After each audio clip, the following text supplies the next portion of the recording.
এই ঢাকা শহরে গণফোরামের পক্ষ থেকে যে বিক্ষোভ সমাবেশের আয়োজন করেছে, এর কারণ বাংলাদেশ এক মহা সংকটে।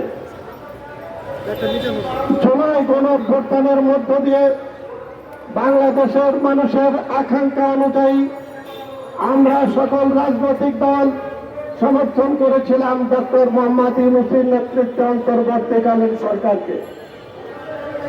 কিন্তু দুঃখজনক হলেও সত্য, এই দেশের মানুষের এত জনসমর্থন, সকল রাজনৈতিক সমর্থন থাকা সত্ত্বেও এই সরকার দেশের আইন শৃঙ্খলা রক্ষার্থে সম্পূর্ণ ব্যর্থ হয়েছে। আজকে আমার নিজের জেলা মাগুরা খুব লজ্জা হয়, 8 বছরের শিশু সন্তান আসিয়াকে আমরা রক্ষা করতে পারি নাই। পত্রিকার পাতা উল্টালেই বাংলাদেশের ইতিহাসের সবচেয়ে ভয়াবহ সময় এখন আমরা পার করছি। শিশু ধর্ষণ, নারী ধর্ষণ, প্রকাশ্যে নারীর উপরে নির্যাতন, এমনকি চাঁদাবাজ এবং ডাকাত, এটা দিন এবং রাত এমন ভাবে ভয়াবহ রূপ ধারণ করেছে যে রাস্তায় মানুষ ঘরেও নিরাপদ না। এই অবস্থা থেকে উত্তরণের জন্য গণফোরাম বারবার সরকারের কাছে আহ্বান জানাচ্ছে যে আইন শৃঙ্খলা পরিস্থিতির অবনতির যে অবস্থা তার উন্নতি করুন, অবিলম্বে আইন শৃঙ্খলার উন্নতি করেন। আর না হলে স্বরাষ্ট্র উপদেষ্টার দায়িত্ব যিনি আছেন তিনি এর দায় এড়াতে পারেন না। এর দায় তিনি মাথায় নিয়ে পদত্যাগ করুন এবং উপযুক্ত একজন ব্যক্তিকে স্বরাষ্ট্র উপদেষ্টার দায়িত্ব দেন। কিন্তু দুঃখজনক হলেও সত্য, আমাদের কারোর কথা এই সরকার কর্ণপাত করছেন না। এই সরকার কি চায় সেটাও আমরা বুঝতে পারছি না। আমরা বারবার বলেছি, যেহেতু এই সরকার জনগণের জান এবং মালের নিরাপত্তা দিতে পারছে না, মানুষ নির্বিঘ্ন তার দায়িত্ব পালন করতে পারছে না, সেই কারণে এই সরকার দ্রুত একটি অবাধ সুস্থ নিরপেক্ষ নির্বাচনের আয়োজন করুন এবং নির্বাচিত সরকারের দায়িত্ব হস্তান্তর করে একটি ইতিহাস সৃষ্টি করুন। কিন্তু আমরাও সরকারের সেদিকে নজর দেখছি না। সরকারের ছত্রছায়ায় রাজনৈতিক দল হচ্ছে, তারা বলছে যে আমরা সংবিধান পুনর্লিখন করব, তারা বলছে আমরা গণপরিষদ নির্বাচন করব। অর্থাৎ তাদের এজেন্ডা বাস্তবায়ন করার জন্য সরকার ব্যস্ত হয়ে পড়েছে। কিন্তু আমরা যদি বলি যে জুলাই গণঅভ্যুত্থানে দেশের বিভিন্ন রাজনৈতিক দলের সঙ্গে গণফোরামে রাস্তায় আন্দোলন সংগ্রাম করেছে ছাত্রদের ন্যায্য দাবির পক্ষে। ছাত্রদের যে দাবি ছিল 5 দফা থেকে 9 দফা, সেখানে সংবিধান পুনর্লিখন কিংবা বিপ্লবী সরকার গঠনের কোনো কথা ছিল না। তারপরেও গণতান্ত্রিক রাষ্ট্রে একটি দল গঠন করাকে আমরা অভিনন্দন জানাই। কিন্তু সেই দল সরকারের ছত্রছায়ায় কিংবা জুলাই অভ্যুত্থানকে পুঁজি করে তার সহানুভূতি মানুষের কাছ থেকে আদায় করে তারা যেন এমন কোনো কাজ না করে যেখানে মানুষ তাদেরকে ঘৃণা করতে বাধ্য হয়। সেই জন্য আমরা বলি, সাংবিধানিক ধারাবাহিকতা অব্যাহত রাখার জন্য অবিলম্বে অবাধ, সুষ্ঠু এবং নিরপেক্ষ নির্বাচনের মাধ্যমে নির্বাচিত সরকারের কাছে দায়িত্ব হস্তান্তর করুন। একটি নির্বাচিত সংসদ তারা দায়িত্ব নেবে সংবিধানের কোন কোন ধারা সংশোধন, সংযোজন, বিয়োজন করা দরকার।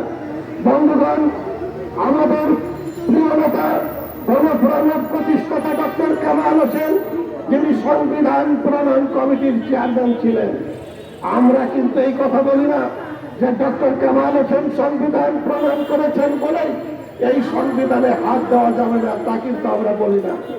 আমাদের নেতা doctor Kamal Hossain 4 November supreme কোর্টে গণতান্ত্রিক আইনজীবী সমিতির সভায় তিনি বলেছেন, জন আকাঙ্ক্ষা অনুযায়ী সংবিধান সংশোধন করা যেতে পারে, কিন্তু সেটি করতে হবে একটি প্রক্রিয়ার মধ্য দিয়ে এবং অবশ্যই নির্বাচিত একটি জাতীয় সংসদে। এই কথাটা আমরা পুনরুল্লেখ করে বলতে চাই যারা 72-এর সংবিধানকে কবর রচনা করার মতো অনৈক্য দেখায়, তাদের কাছে বাংলাদেশ কতটা নিরাপদ? আজকের এই বিক্ষোভ সমাবেশ থেকে বলতে চাই যে অনতি বিলম্বে এই যে সংকট থেকে বাংলাদেশ একটি মহা সংকটে পতিত হচ্ছে, এটার উত্তরণের একমাত্র পথ অবাধ সুষ্ঠু নিরপেক্ষ নির্বাচনের 3 তারিখ রোডম্যাপ ঘোষণা করা।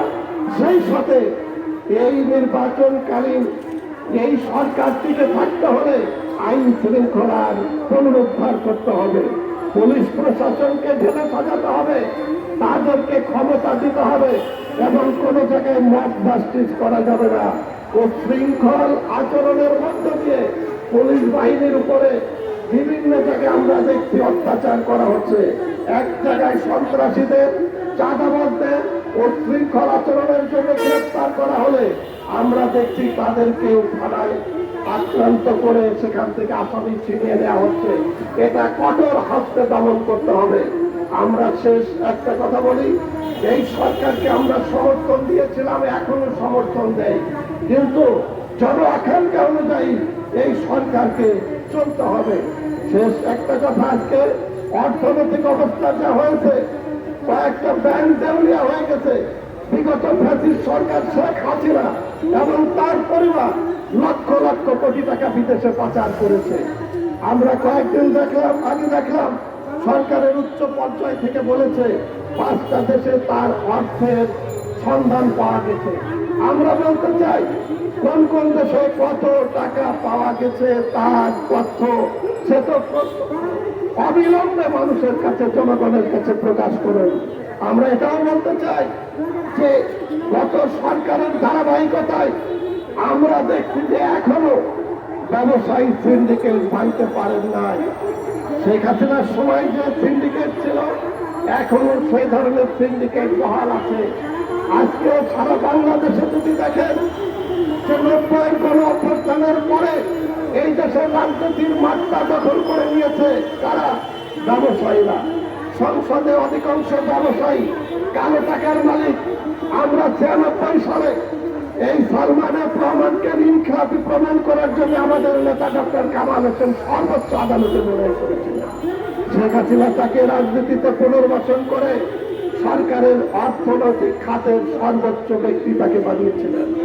এটাই তো আমরা দেখেছি।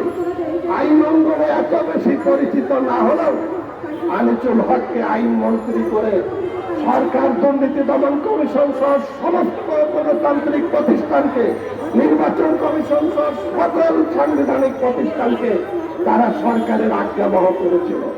এই জায়গা থেকে উত্তরণের জন্য আমরা গণফোরামের পক্ষ থেকে দাবি জানাই যে এই যে ব্যবসায়ী কালো টাকার মালিক সিন্ডিকেট তাদের আপনারা ধরেন।